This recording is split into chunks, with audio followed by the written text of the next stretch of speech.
So, good morning, viewers. Today I have with me historian and author of Liminal Tides, a book written at the backdrop of partition of India, Soumitra Banerji. A very welcome to you, sir.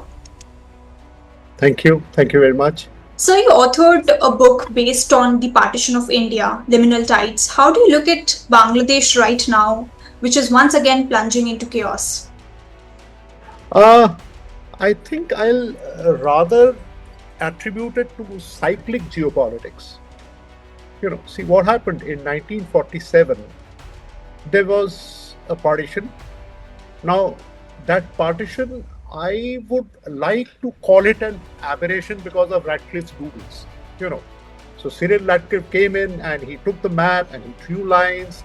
He really did not know very much of the history, the geography of the land. So he just drew it on religious lines. So 47 was the first partition where Pakistan and India were divided. And India bled in the west as well as in the east, because Pakistan was West and East Pakistan.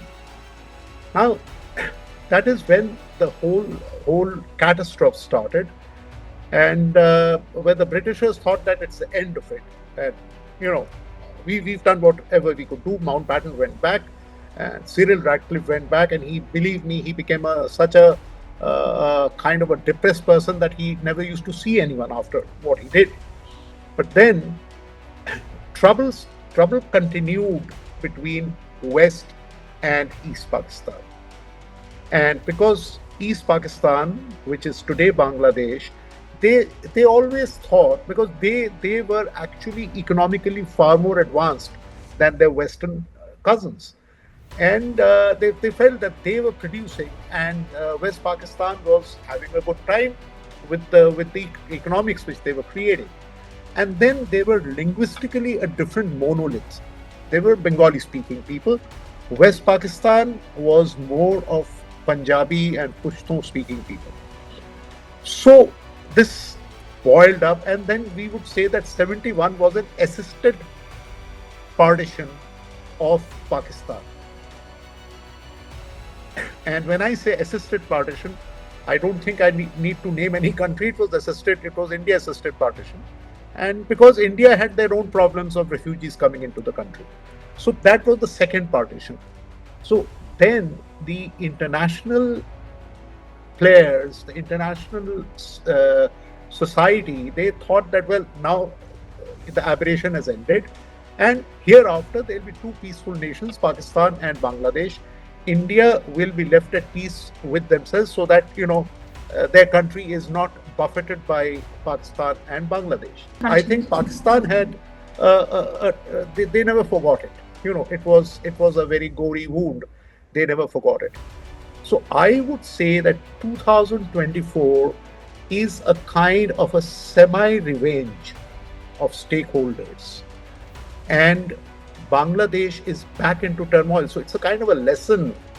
Certain stakeholders in the world or in the neighborhood have assisted in trying to teach Bangladesh a lesson. Listen, this partition of 71 should not have happened. If it happened, now you bear the consequences. So that is how I feel. That's why I said that this is cyclic geopolitics. So, when you talk about communal violence in your book, preceding partition or during partition, we are seeing gory visuals coming out on social media from Bangladesh. There are reports of arson, buildings set on fire, people killed, people hanged. Do you draw any parallels between the two?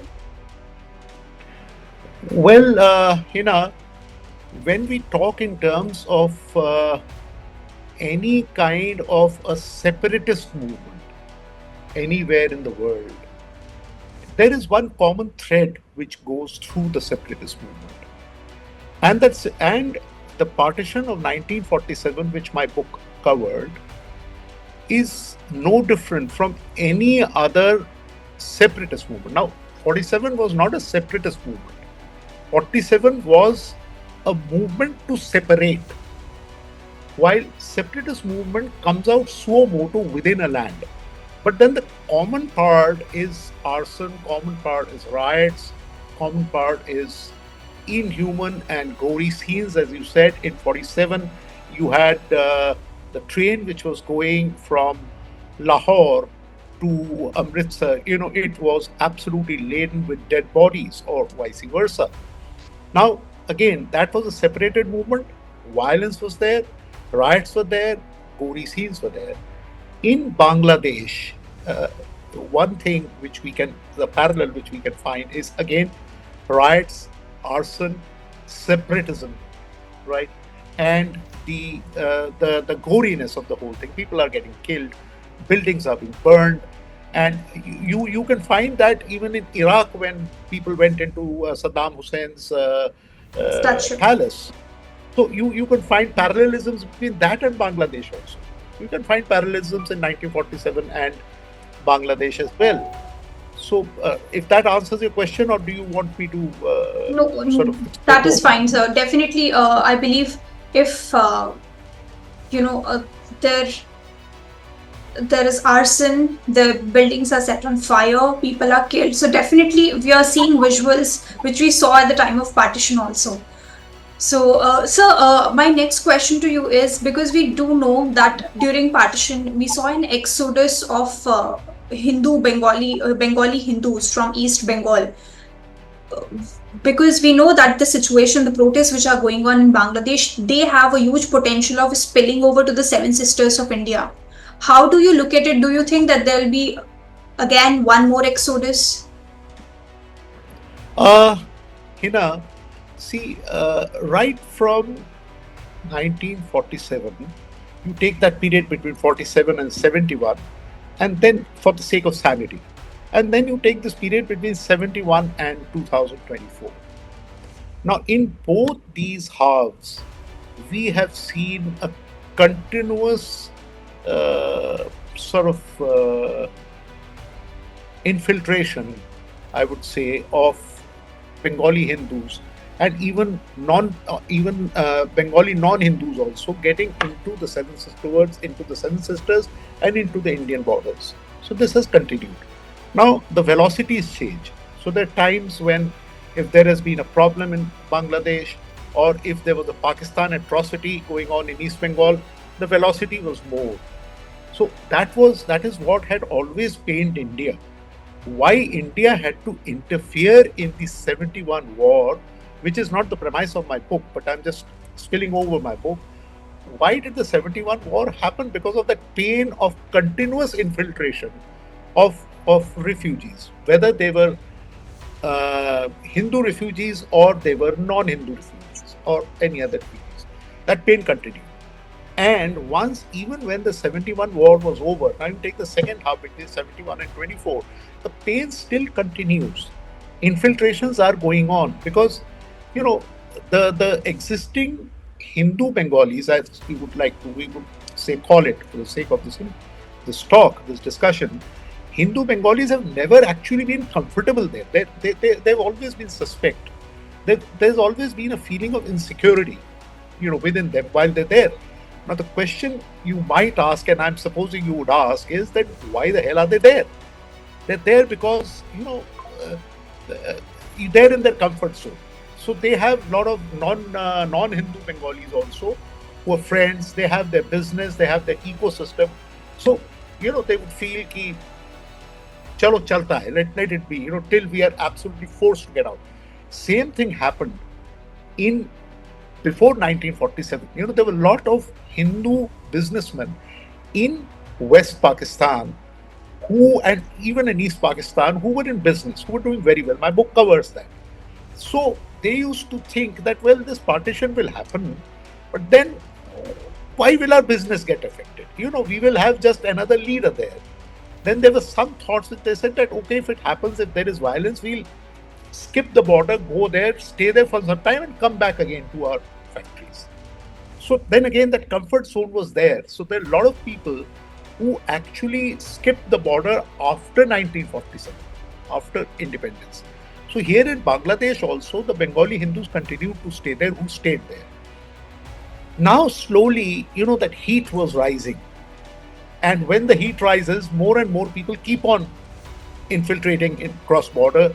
More and more people keep on going to the West, seeking asylum, and all that is going on. So I think India and India's governance should have had a pretty good and robust experience of this going on for a long time. It is not something which came in, kya re barish aa gayi, chalo bhagte hain. You know, it is Cherapunji, it continues to rain, so you have to be experienced. And that is why I think it's not my premise to talk. I think the CAA, that is the Citizen Amendment Act, why is this dispensation trying to push it in? Is to accommodate the Hindu Bengalis from Bangladesh is one of the reasons.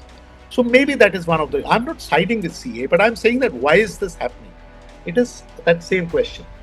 So there's a lot being said about who is involved behind this unrest, who has actually triggered it, because we do know that from the visuals that we are seeing on social media that cannot be the doing of solely the students. There has to be some other agent involved. And there's a lot of commentary about foreign agents, including US, Pakistan, and China, could be behind this unrest. What is your thoughts behind it? See, one thing, Hina, which both you and I, as laymen, can understand, is that we have limitations to our own capability.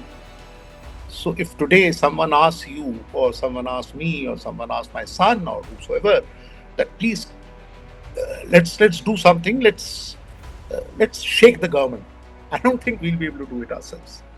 So if you say, and if we suppose that a group of students who suddenly get the power to shake up the Prime Minister of Bangladesh, who's pretty authoritarian, pretty strongly entrenched on her seat, and she has had a reasonably good interaction with the globe.